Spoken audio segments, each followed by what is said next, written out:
Hello students, welcome back to my channel Shubham lecturer. Student, इस video में हम class 12 Hindi के उन सभी महत्वपूर्ण प्रश्नों को पढ़ेंगे जो कि इस बार आपके बोर्ड एग्जाम में पूछे जा सकते हैं। स्टूडेंट, अगर आप 12th में हैं और आपको बोर्ड एग्जाम देना है यानी कि 24 मार्च को हिंदी का पेपर देना है तो ये वीडियो आपके लिए बहुत ही ज्यादा इंपॉर्टेंट है, क्योंकि इस वीडियो में मैं आपको 12th हिंदी व्याकरण के 28 मोस्ट इंपॉर्टेंट क्वेश्चंस को पढ़ाऊंगा, यानी कि 28 उन महत्वपूर्ण प्रश्नों को पढ़ाऊंगा जो कि आपके बोर्ड एग्जाम में बार बार पूछे जाते हैं और ये कई बार पूछे जा चुके हैं।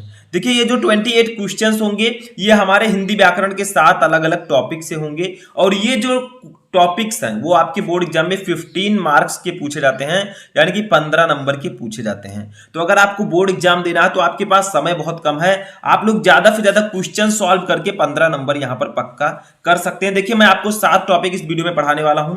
सबसे पहला टॉपिक होगा मुहावरे और लोकोक्तियां। ठीक है, इसके लिए आपको 2 नंबर मिलेगा। संधि विच्छेद दूसरा, इसके लिए 3 नंबर। उसके बाद में विभक्ति और वचन, इसके लिए 2 नंबर। ठीक है, चौथा हमारा शब्द युग्म, इसके लिए 2 नंबर। पांचवा है शब्द अर्थ, 2 नंबर। छठवां है अनेक शब्दों के लिए 1 शब्द और सातवां है वाक्य संशोधन। ठीक है, टोटल मिलाकर आपका 15 नंबर यहां पर क्लियर होता है इन सभी टॉपिक को पढ़ने के बाद। ठीक है, अब देखिए कितने क्वेश्चन हम पढ़ेंगे। देखिए, एक टॉपिक के मैं आपको 4 क्वेश्चन बताऊंगा। 7 टॉपिक है, टोटल आपको 28 प्रश्न मैं आपको बताऊंगा। ठीक है, तो सबसे पहले हम बात करेंगे अपने फर्स्ट टॉपिक की, जो कि है मुहावरे और लोकोक्तियां। ठीक है, इसमें जो जो इंपॉर्टेंट है, मोस्ट इंपॉर्टेंट है, उसको मैं इस वीडियो में आपको बताने वाला हूं। ठीक है, तो देखिए सबसे पहला टॉपिक हमारा मुहावरे और लोकोक्तियां। इसमें आपको करना क्या है मैं आपको ऑलरेडी बता चुका हूं। देखिए, आपको क्वेश्चन दिया रहेगा, उसका अर्थ लिखकर वाक्य प्रयोग करना है। ठीक है, तो देखिए क्वेश्चन है तिल का ताड़ बनाना। ठीक है, इसका अर्थ क्या होगा? इसका अर्थ होगा छोटी सी बात को बड़ा बनाना। ठीक है, तो इसका सबसे पहले हम अर्थ लिखेंगे छोटी सी बात को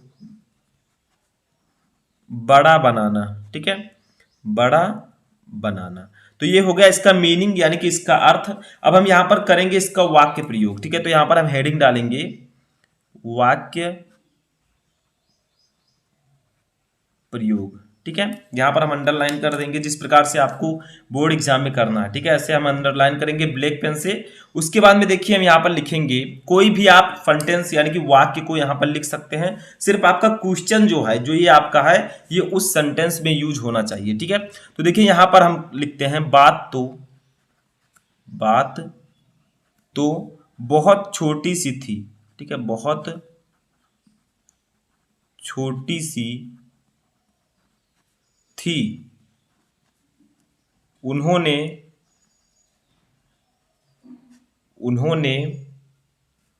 आपस में झगड़ा करके। ठीक है, आपस में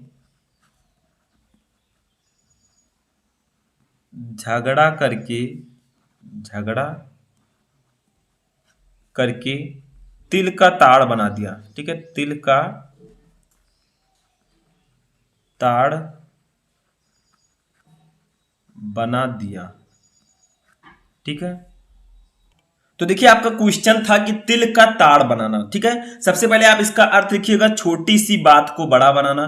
फिर आपको वाक्य प्रयोग करना है बात तो बहुत छोटी सी थी, उन्होंने आपस में झगड़ा करके तिल का ताड़ बना दिया। तो देखिए जो तिल का ताड़ बनाना है ये आपके वाक्य में यूज हो चुका है। देखिए ये आपका यूज हो चुका है, तो इसी को हम लोग कहेंगे वाक्य प्रयोग। ठीक है, तो ऐसे ही आपको वाक्य प्रयोग करना है। समझ में तो आ रहा होगा। चलिए सेकंड वाला क्वेश्चन देखते हैं।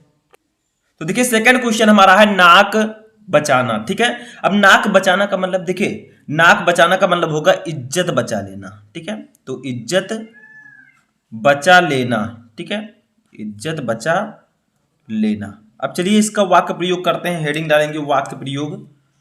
ठीक है, वाक्य प्रयोग। ठीक है, हेडिंग डाला हमने वाक्य प्रयोग। अब चलिए इसका वाक्य प्रयोग करते हैं। देखिए आपको ये ब्लू और ब्लैक स्केच और पेन का यूज करना है, ये सब येलो और रेड ये सब आपको यूज नहीं करना है। ठीक है, तो वाक्य प्रयोग हम लिखेंगे प्रदीप ने विवाह के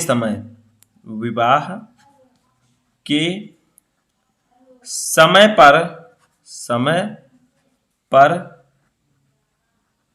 अनिल को धन प्रदान करके उसकी नाक बचा ली, ठीक है, उसकी नाक बचा ली। तो यहां पर मैं लिख देता हूं नाक बचा ली, ठीक है। तो ये हो जाएगा आपका नाक बचाना, इसका अर्थ होगा इज्जत बचा लेना। वाक्य प्रयोग में देखिए, प्रदीप ने विवाह के समय पर अनिल को धन प्रदान करके उसकी नाक बचा ली, यानी कि उसकी इज्जत बचा ली, ठीक है। तो इस प्रकार से आपको वाक्य प्रयोग करना है।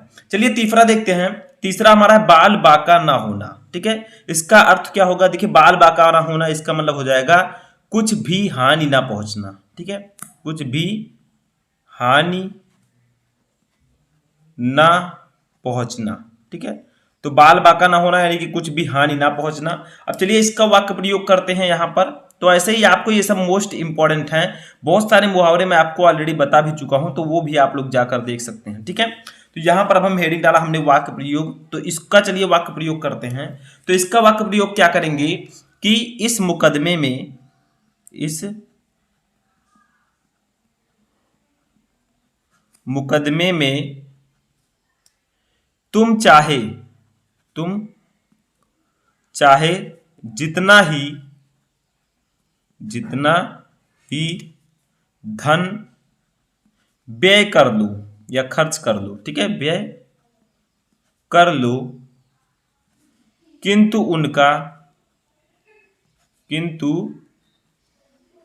उनका बाल बांका नहीं हो सकता, ठीक है, यानी कि उनकी कोई भी हानि नहीं पहुंचेगी उनको, ठीक है। तो बाल बांका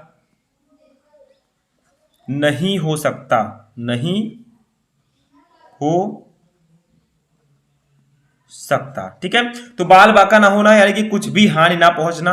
वाक्य प्रयोग में हम क्या लिखेंगे, इस मुकदमे में तुम चाहे जितना ही धन व्यय कर दो किंतु उनका बाल बांका नहीं हो सकता, यानी कि तुम चाहे जितना धन खर्च कर लो इस मुकदमे में, फिर भी उनको कोई हानि नहीं पहुंचेगा, यानी कि उनका बाल भी बांका नहीं होगा, ठीक है। तो इस प्रकार से आपको वाक्य प्रयोग करना है। चलिए चौथा देखते हैं इसका।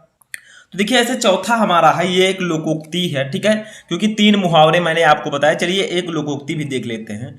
जो गरजते हैं सो बरसते नहीं, ठीक है, शायद ये लोकोक्ति आपने सुना हो पहले भी गांव में। तो इसका अर्थ होगा बातें करने वाले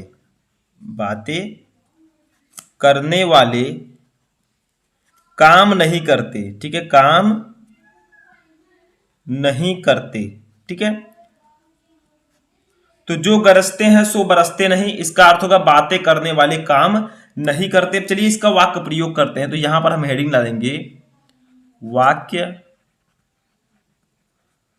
प्रयोग, ठीक है, वाक्य प्रयोग हम हेडिंग डालेंगे। उसके बाद में इसमें लिखेंगे, चलिए लिखते हैं। तो देखिए क्या लिखेंगे कि मनीष सड़क पर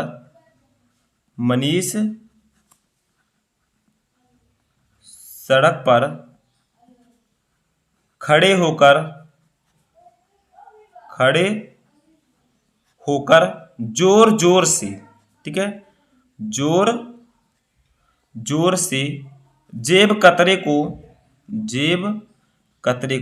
का मतलब जो जेब काटता हो, ठीक है, जेब कतरे को पकड़ने के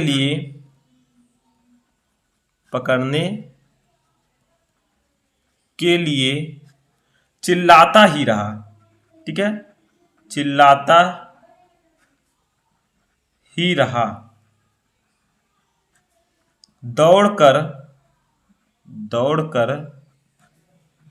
जेब कतरे को, ठीक है, ध्यान से समझिएगा, बहुत ही इंपॉर्टेंट है, ठीक है। ऐसे ही आपको वाक्य प्रयोग करना है। जेब कतरे को पकड़ने की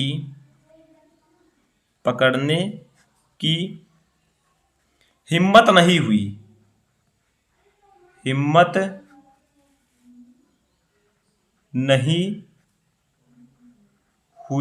ठीक है, हिम्मत नहीं हुई उसके जैसे लोगों के लिए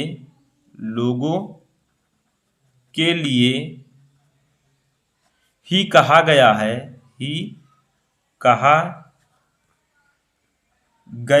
क्या कहा गया है, जो गरजते हैं सो बरसते नहीं, ठीक है, जो गरजते हैं सो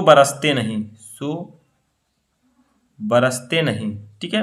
तो इस प्रकार से आपको यहाँ पर लोकोक्तियों का वाक्य प्रयोग करना है। देखिए थोड़ा सा ये बड़ा है, ठीक है, लेकिन इससे कोई दिक्कत नहीं है। देखिए क्वेश्चन था कि जो गरजते हैं सो बरसते नहीं, इसका अर्थ आपको लिखना है बातें करने वाले काम नहीं करते। अब इसका वाक्य प्रयोग करेंगे, जैसे मनीष सड़क पर खड़े होकर जोर जोर से जेब कतरे को पकड़ने के लिए चिल्लाता ही रहा, दौड़कर जेब कतरे को पकड़ने की हिम्मत नहीं हुई।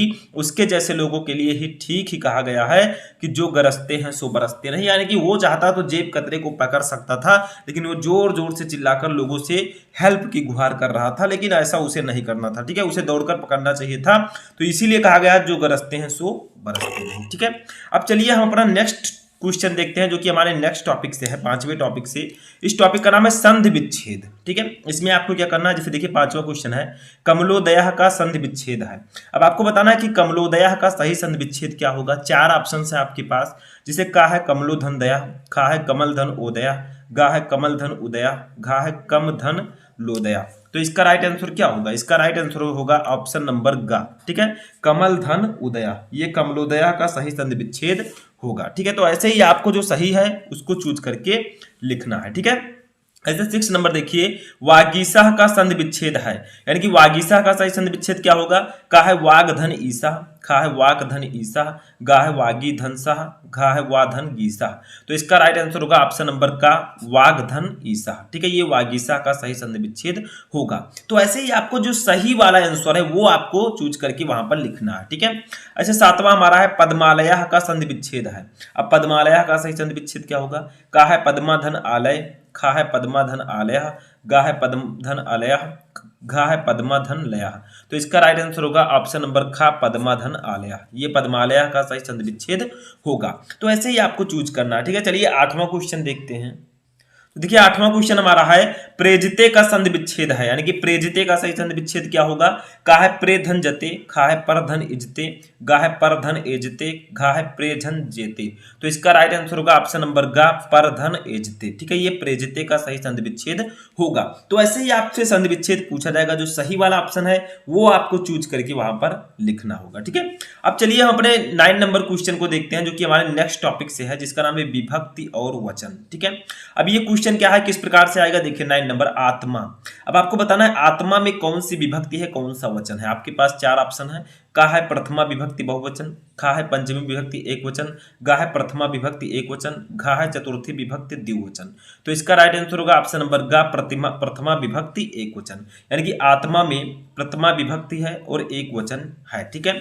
ऐसे 10 नंबर देखिए नामनाह। नामनाह में कौन सी विभक्ति है, कौन सा वचन है। का है पंचमी विभक्ति द्विवचन, खा है द्वितीय विभक्ति एक वचन, गा है षष्ठी विभक्ति एक वचन, घा है चतुर्थी विभक्ति एक वचन।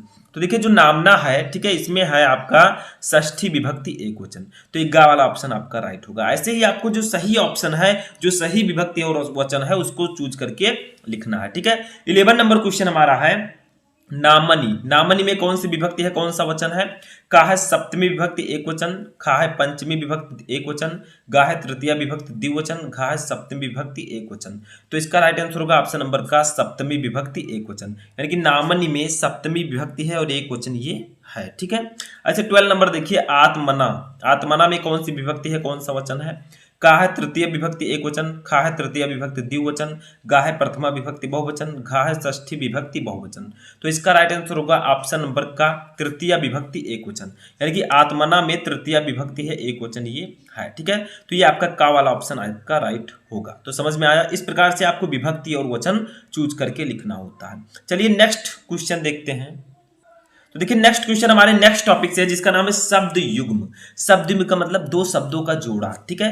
जैसे देखिए 30 नंबर क्वेश्चन है कपिस कपीस, ठीक है। देखिए दोनों में थोड़ा सा डिफरेंस है, बट इसका मीनिंग आपको सही अर्थ बताना है। जो पहले उसका अर्थ पहले होगा, जो बाद में उसका अर्थ बाद में।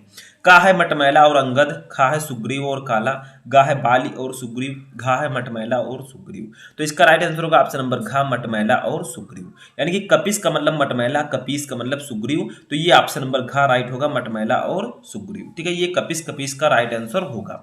40 नंबर क्वेश्चन देखते हैं दुर्लभ अप्राप्य, ठीक है। इसका सही अर्थ क्या होगा, दुर्लभ अप्राप्य। तो का है कठिनाई से मिले बिल्कुल ना मिले, खा है हर समय मिले कभी ना मिले, गा है कभी कभी मिले हर समय ना मिले, और घा है मिलता हो खो जाता हो। तो इसका राइट आंसर होगा ऑप्शन नंबर का, कठिनाई से मिले बिल्कुल ना मिले, यानी कि दुर्लभ का मतलब जो चीज कठिनाई से मिले, इसका अर्थ होगा। ठीक है, अप्राप्य का मतलब जो चीज बिल्कुल ना मिले, जिसको प्राप्त ना किया जा सके। तो ये का वाला ऑप्शन आपका राइट होगा। ऐसे 15 नंबर देखिए, निहित, निहत, निहित, निहत, निहित का सही अर्थ क्या होगा? का है डरा हुआ और छिपा हुआ, खा है छिपा हुआ और डरा हुआ, गा है मरा हुआ और छिपा हुआ, घा है हारा हुआ और मरा हुआ।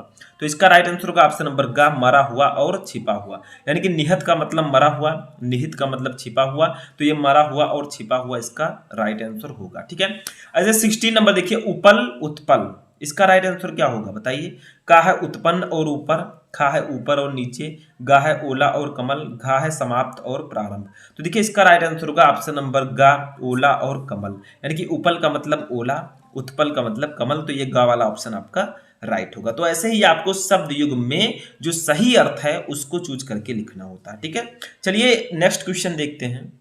तो देखिए नेक्स्ट क्वेश्चन हमारा है वो हमारे नेक्स्ट टॉपिक से, जिसका नाम है शब्द अर्थ। इसमें आपको क्या करना होता है, किसी एक शब्द के कई अर्थ लिखने होते हैं। जैसे देखिए रक्त, रक्त को और हम किन नामों से जानते हैं? देखिए रक्त को हम खून के नाम से भी जानते हैं। ठीक है, इसे हम अनेकार्थी शब्द, पर्यायवाची शब्द कुछ भी कह सकते हैं शब्द अर्थ को। ठीक है, तो वही आपको लिखना है। एक लाल रंग होता है रक्त, ठीक है, लाल रंग वाला, ठीक है, ये भी हम लिख सकते हैं। इसके अनेक अर्थ हैं। ठीक है, अनुरागी भी लिख सकते हैं। तो ये सब जो होंगे रक्त के पर्यायवाची शब्द होंगे, अनेकार्थी शब्द होंगे। ठीक है, 18 नंबर देखिए, हाथ, हाथ को और हम किन नामों से जानते हैं? देखिए हस्त, जिसको हम कर भी बोलते हैं, तो हस्त हो गया। ठीक है, उसके बाद में सहयोग हो गया, जैसे मेरा इस काम में हाथ है, यानी कि मेरा इस काम में सहयोग है। ठीक है, तो ये आपका पर्यायवाची शब्द या अनेकार्थी शब्द होगा, यानी कि इसी शब्द के कई अर्थ हैं।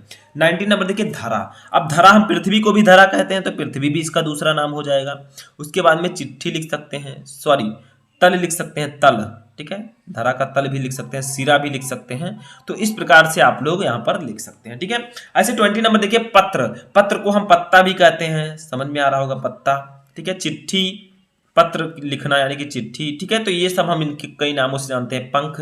तो इसी प्रकार से आपको शब्द अर्थ में लिखना होता है, यानी कि अनेकार्थी शब्द आपको लिखने होते हैं इस वर्ड के, इस शब्द के कई अर्थ। ठीक है, समझ में आ रहा है? चलिए नेक्स्ट क्वेश्चन देखते हैं। तो देखिए जो हमारा 21 नंबर क्वेश्चन है, ये हमारे नेक्स्ट टॉपिक से है, जिसका नाम है अनेक शब्दों के लिए एक शब्द। इसका मतलब क्या होगा? जैसे आपका दिया गया है गदा धारण करने वाला, इसको एक शब्द में हम क्या कहेंगे? गदा धारण, जो गदा धारण करता हो उसे हम एक शब्द में कहते हैं गदाधर। ठीक है, गदाधर, तो गदा धारण करने वाला यानी कि गदाधर। ठीक है, तो एक शब्द में हम इसको गदाधर बोल सकते हैं। तो वही कहा गया है अनेक शब्दों के लिए एक शब्द, यानी कि ये जो अनेक शब्द हैं इसके लिए किसी एक शब्द का आप लोगों को चयन करना है। ठीक है, ऐसे 22 नंबर देखिए, जिसका पति जीवित ना हो, यानी कि जिसका पति मर गया हो, उसे हम लोग उस महिला को क्या कहेंगे? उस महिला को हम कहेंगे विधवा। ठीक है, आपने नाम सुना होगा, जिसका पति मर गया हो उसे हम विधवा कहते हैं। तो वही कहा गया, अगर मान लीजिए कोई औरत जा रही है, अगर आप लोग किसी को कहना चाहते हैं तो आप कहेंगे कि इसका पति मर गया है, या आप कहेंगे ये विधवा है। ठीक है, तो वही अनेक शब्दों के लिए एक शब्द है ये। 23 नंबर देखिए, अनुकरण करने योग्य, जो चीज अनुकरण करने योग्य हो उसे हम लोग कहते हैं अनुकरणीय। ठीक है, अनुकरणीय। ठीक है, अनुकरणीय, तो ये आपका राइट आंसर होगा। ऐसे 24 नंबर क्वेश्चन देखिए, जिसका मूल्य बहुत अधिक हो, जिसका मूल्य बहुत अधिक हो, जिसका प्राइस बहुत ज्यादा हो, उसे हम क्या कहते हैं? वो है मूल्यवान वस्तु, मूल्यवान। ठीक है, तो जिसका मूल्य बहुत अधिक हो उसे एक वर्ड में, एक शब्द में हम कहते हैं मूल्यवान। ठीक है, तो इस प्रकार से आपको अनेक शब्दों के लिए एक शब्द को सॉल्व करना है। ठीक है, चलिए नेक्स्ट क्वेश्चन देखते हैं। तो देखिए नेक्स्ट क्वेश्चन जो हमारा हमारे नेक्स्ट टॉपिक से, जिसका नाम है वाक्य संशोधन।